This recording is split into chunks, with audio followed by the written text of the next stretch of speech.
में याद रखो,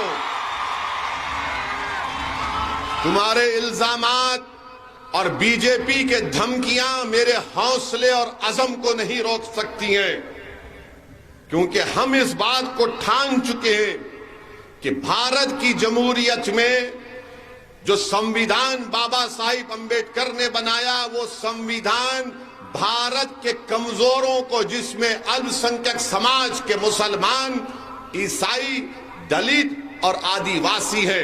बाबा साहिब अंबेडकर ने जब संविधान बनाया तो संविधान के प्रियम्बल में अंबेडकर ने लिखा, लिबर्टी, इक्वालिटी, फ्रेटर्निटी, जस्टिस।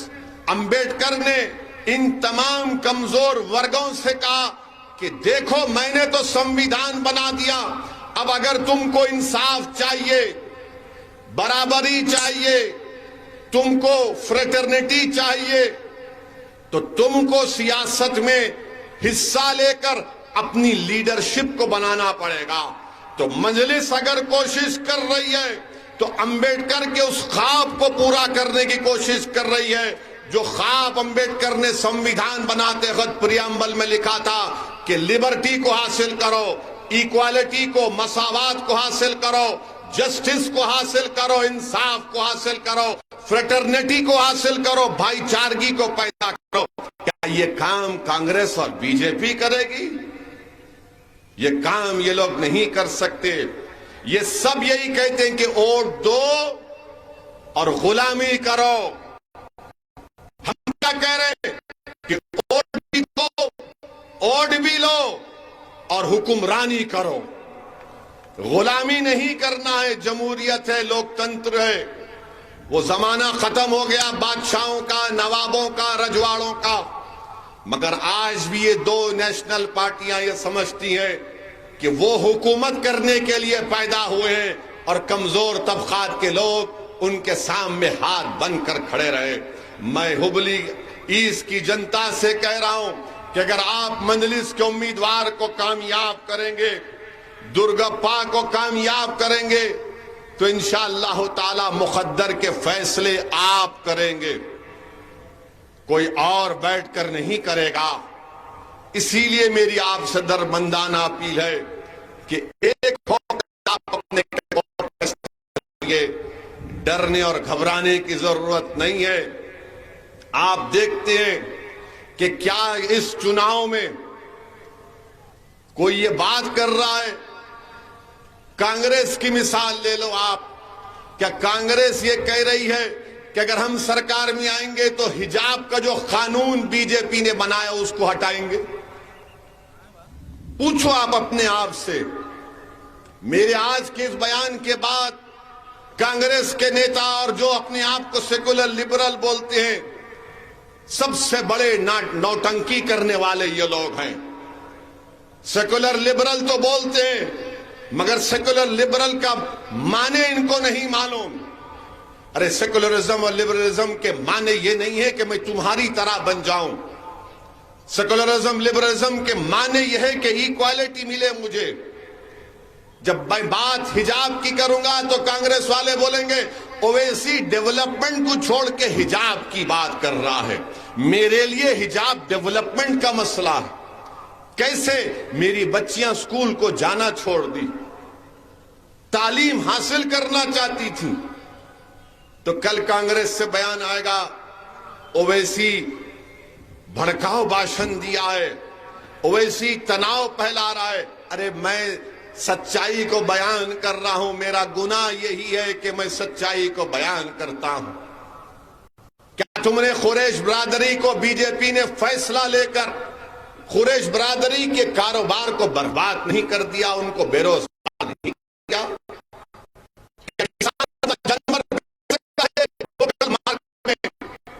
नहीं बेच सकता, इस पर बात क्यों नहीं की जाती? आप बड़ी बड़ी बातें करते हैं, कहते हैं कि हम फुला बजरंग दल को बैन कर देंगे।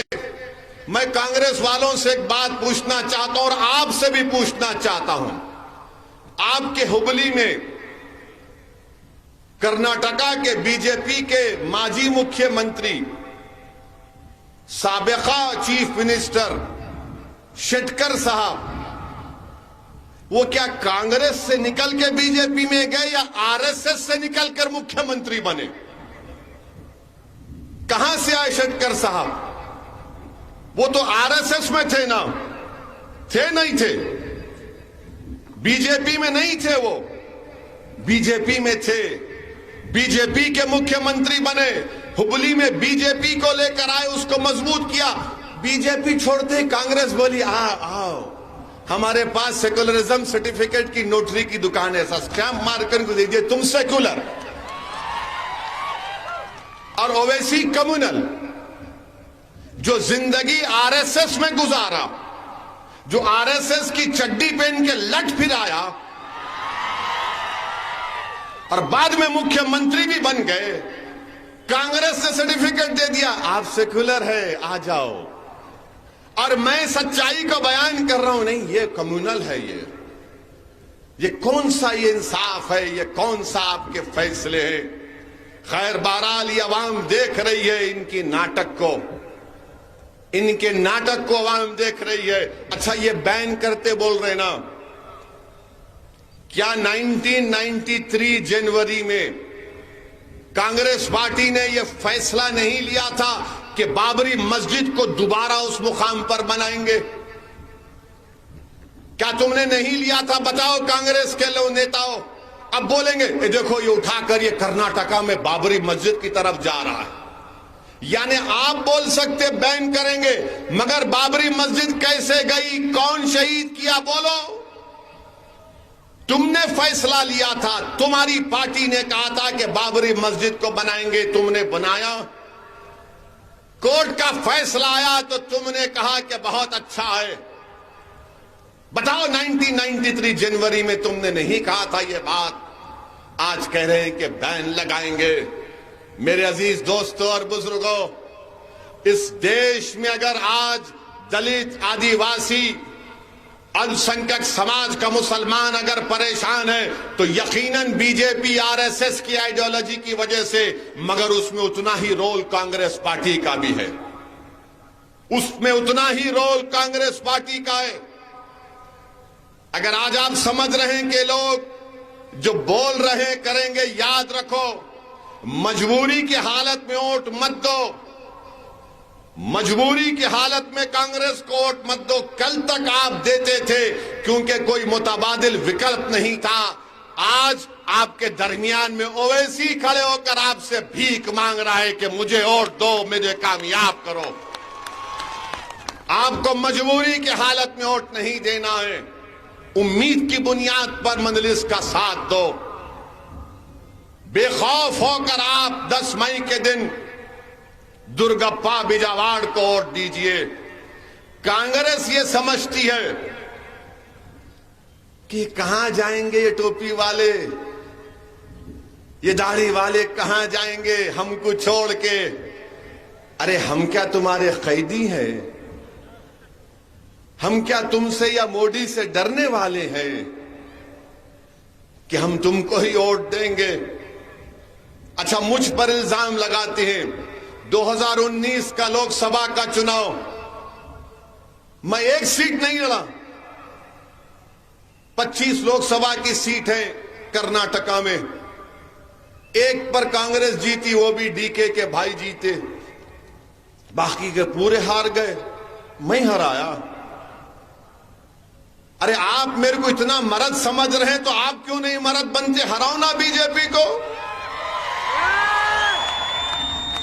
हटाओ मोदी को। 300 सीट मोदी जीता, मैं सिर्फ 3 लोकसभा की सीट लड़ा। हैदराबाद की आवाम को सलाम, बीजेपी को हराए। औरंगाबाद से इम्तियाज जलील को, औरंगाबाद की आवाम को सलाम, उन्होंने कामयाब किया। किसको हराए? 21 साल के शिवसेना के एमपी को इम्तियाज जलील और औरंगाबाद की आवाम ने हराया। कांग्रेस 21 साल से नहीं हरा पा रही थी। अच्छा वो क्या हुआ?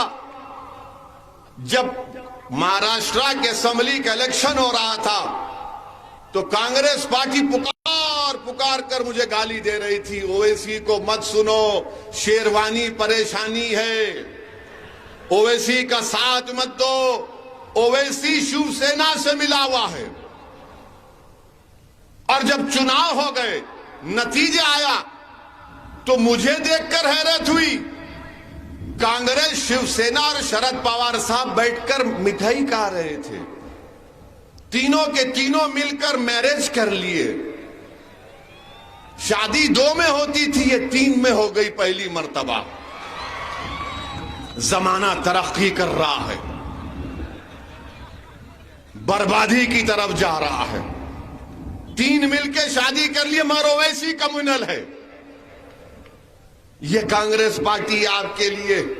और इनके एक नेता है जयराम रमेश, हर बार कुछ नहीं कर सकते, खाली एयर कंडीशन कमरे में बैठते 280 वर्ड का ट्विटर टिक टिक टिक टिक टिक टिक टिक। एक काउंसलर का इलेक्शन नहीं जीत सकते, मगर ओवैसी को गाली बराबर देंगे। जयराम है, उन ऊपर वाले हैं, मैं नीचे वाला हूं। मगर याद रखो, तुम सिर्फ अंग्रेजी बोलने से नेता नहीं बनते, मुझे भी अंग्रेजी बोलना आता। तुम सिर्फ ये समझ रहे हो कि तुम मां पढ़े, मेरे को भी अल्लाह थोड़ा पढ़ाया। तुम्हारे नेताओं के पास वो डिग्री नहीं है जो मेरे पास है, अल्लाह के करम से। खैर, डिग्री तो किसी के पास भी नहीं है, मेरे को मालूम, आपको भी मालूम, मगर है, चल रहा मामला, क्या बोल सकते हैं। अब आप देखिए कि यहां कांग्रेस के एमएलए साहब हैं, अप्रैल में गड़बड़ हुई, क्या पुलिस स्टेशन पे नजर आए उन्होंने आपको? 150 बच्चे जेल में, और कांग्रेस बोलती हो पूरे के पूरे जो जेल में एंटी सोशल है। अब जब कांग्रेस आपके ओल्ड हुबली में आकर आपसे वोट का डिमांड करेगी, तो पूछो उनसे आप कि जो 150 बच्चे जेल में हैं, आज मैं उनके परिवार से, उनके खानदान के लोगों से मिला, तो एक 7 साल की बच्ची भी आई, उसकी मां रो रही थी और बोल रही थी, असद साहब 1.5 साल हो गए इस बच्ची को अपने बाप को देखे।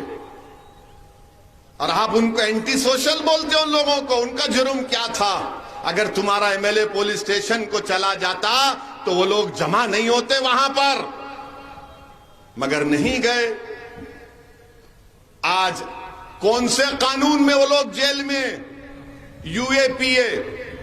कांग्रेस मुझे गाली देती ना, मैं चैलेंज कर रहा हूं सिद्धारामैया को, मैं चैलेंज कर रहा हूं डीके को। राहुल गांधी तो खैर है ही नहीं चैलेंज में, उन्होंने आउट है अभी। पूछो कांग्रेस के नेताओं से, जुलाई 2019 जब अमित शाह ने यूएपीए का अमेंडमेंट का तरमीमी बिल लाए थे, जिस कानून में आज ये 150 बच्चे हुबली के जेल में, उस कानून को सख्त करने में कांग्रेस ने बीजेपी का साथ दिया था। पार्लियामेंट का रिकॉर्ड उठाकर देखो, वोट डाले अमित शाह के कानून के ऊपर, कांग्रेस और अमित शाह मिलकर वो कानून को बनाए, और उस कानून से 14 महीने से हुबली के 150 बच्चे जेल में, उनको बेल नहीं हो रही। और गाली तुम मुझे देते, उस पार्लियामेंट की तकरीर में उठाकर देख लो, मैं खड़े होकर कांग्रेस वालों की धज्जियां उड़ाया, बीजेपी के कानून को गलत कहा, मगर इन्होंने अमित शाह का साथ दिया। ये मेरा गुनाह है कि मैं सच्चाई को बयान करता हूं, इनको बेनिकाब और एक्सपोज करता हूं, और आज आकर हम पर उंगली उठाते हैं। यूएपीए का कानून बनाने वाले कौन? कांग्रेस। चिदम्बरम होम मिनिस्टर थे, उसको सख्त किया, और सख्त कर दिया अमित शाह ने, कांग्रेस ने सपोर्ट किया। यूएपीए का कानून क्यों बनाया आप? मेरे अजीज दोस्तों और बुजुर्गों, आपको ये बताना जरूरी है, आपके दिमाग से इस बात को निकालना जरूरी है। अगर आप मजबूरी की हालत में वोट देना चाहते, मजबूरी की हालत में मत दो, बेखौफ होकर मेरा साथ दो, बेखौफ होकर हमारे भाई का साथ दो, दुर्गप्पा का बिजावाड़ का साथ दो। कल तक कोई विकल्प नहीं था, आज आपके पास है। और इन्हों कैसे है आपको मालूम ना। मेरे को बहुत लोग बोले, आप किसको टिकट दे रहे? इसको। मैं क्यों, क्या हुआ? बोले बहुत तेज है इन्हें। मैं बोला तेज ही रहना पड़ता, मोदी से मुकाबला करे तो गूंगे नहीं कर सकते। लोहे को लोहा काटता, लोहे को फूल का हार नहीं काटता, लोहे को लोहा काटता। इसीलिए मैं बोला रहने दो, तेजी होना, बहुत खामोशी हो गई। एमएलए कांग्रेस का खामोश है बेचारा, मुंह ही नहीं खोलता, फिक्र ही नहीं है। क्यों फिक्र नहीं है? क्योंकि आप है उसके साथ। वो नहीं, कहां जाते, अपने ही लोग हैं। तो मैं बोला नहीं, आप एक खड़ा करें। बहुत से लोग फोन करके बोले रे क्या कर रहे, दुर्गप्पा को दे रहे उसका वो रिकॉर्ड। मैं बोला वो क्या रिकॉर्ड है मेरे को नहीं मालूम। मैं हुबली ईस्ट में एक रिकॉर्ड बनाना चाह रहा हूं कि मंजलिस का एमएलए दुर्गप्पा होगा। क्या आप ये रिकॉर्ड बनाएंगे इंशाअल्लाह 10 तारीख को? पूरे हाथ उठाकर बोलिए रिकॉर्ड बनाएंगे। पतंग हवा में फिरेगी। अब दुर्गप्पा साहब जरा आप खामोश नहीं होना, गरम रहना, फुल गरम। 330 वाल्ट का शॉट लगना बीजेपी कांग्रेस को। हर वक्त जब चुनाव आता, सेकुलरिज्म सेकुलरिज्म सेकुलरिज्म। अरे कौन सा सेकुलरिज्म है रे तेरा? जो संविधान का सेकुलरिज्म मैं मानता हूं, पॉलिटिकल सेकुलरिज्म को नहीं मानता हूं मैं। ये यूएपीए का कानून जिससे हमारे 150 बच्चे, कभी ये लोग गए, पूछे उनसे क्या हो रहा है? मेरे अजीज दोस्तों और बुजुर्गों, मजलिस सिर्फ 2 सीट पे लड़ रही है। एक यहां से, एक बीजापुर के पास बसवना बगाड़ी है, और फिर जमखंडी में हम सपोर्ट कर रहे हैं। 2 सीट और एक पे सपोर्ट लड़ रहे हैं, एक पे सपोर्ट कर रहे हैं। तो हैबत शुरू हो गई कांग्रेस बीजेपी को। अरे इन्हें आ रहा, जिन्हें आ रहा, जिन्हें क्या बोलता की इन्हें। पूरे बैठे इधर छुप छुप के सुन रहे। एक डीके को बोल रहा है, शिव सिद्धरामैया को बोल रहा, ऐसा बोले। एक अमित शाह को रिपोर्ट कर रहा, मैदान बहुत भर गया, बहुत पब्लिक है। अब दलित और पूरे हुबली की जनता एक हो रही नजर आ रही। अब कल बयान आएगा बीजेपी का, कांग्रेस का भी आएगा, तैयार रहना आप। मेरे खिलाफ बहुत बोलते, मेरे को फिक्र नहीं है। मैं कांग्रेस बीजेपी के लोगों को बोल रहा हूं, भाई मेरी दाढ़ी थोड़ी वाइट हो रही, मेरी दरियाफ्ती की उम्र नहीं है ये। आप मेरे पीछे पड़े कोई बात नहीं।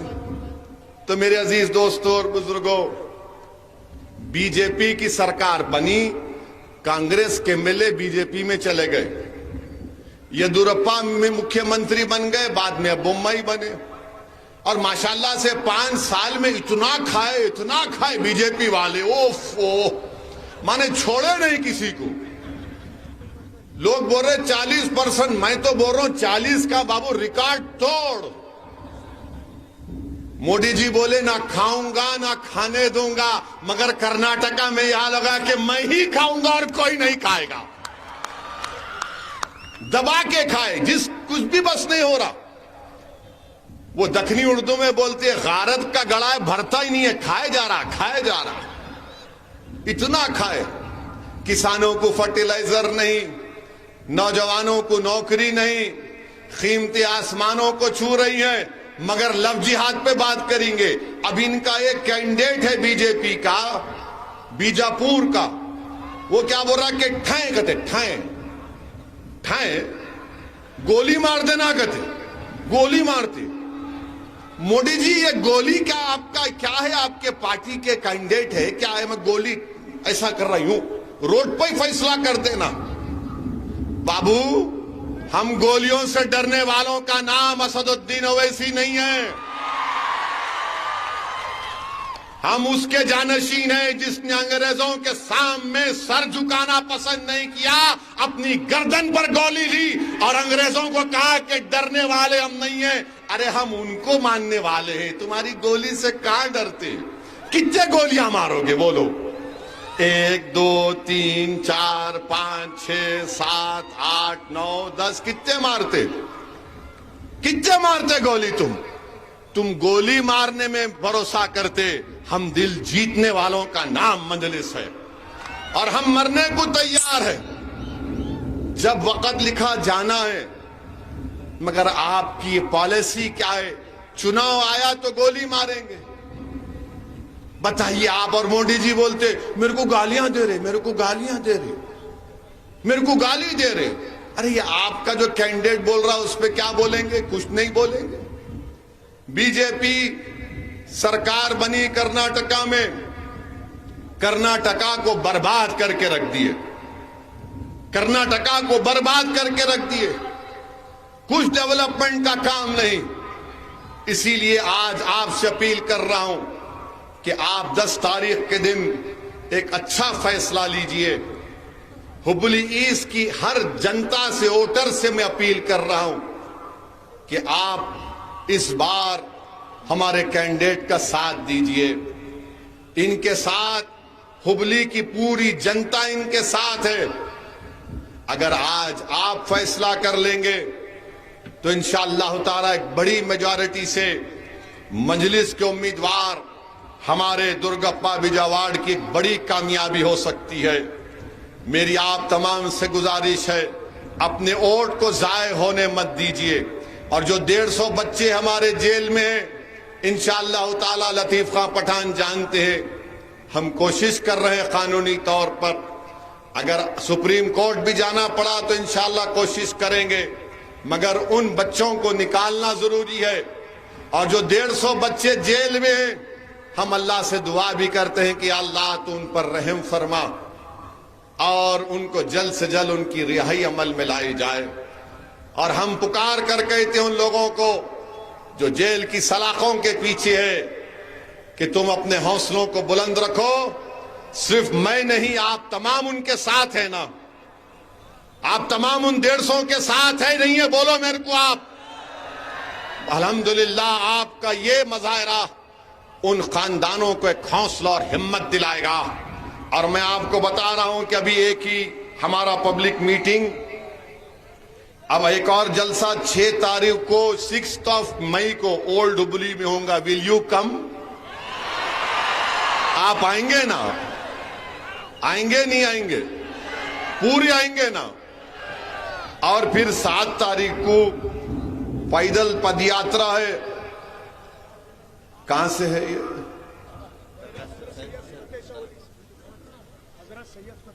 हजरत सैयद फतेह शाह वली रहमतुल्लाह अलैह की दरगाह से है।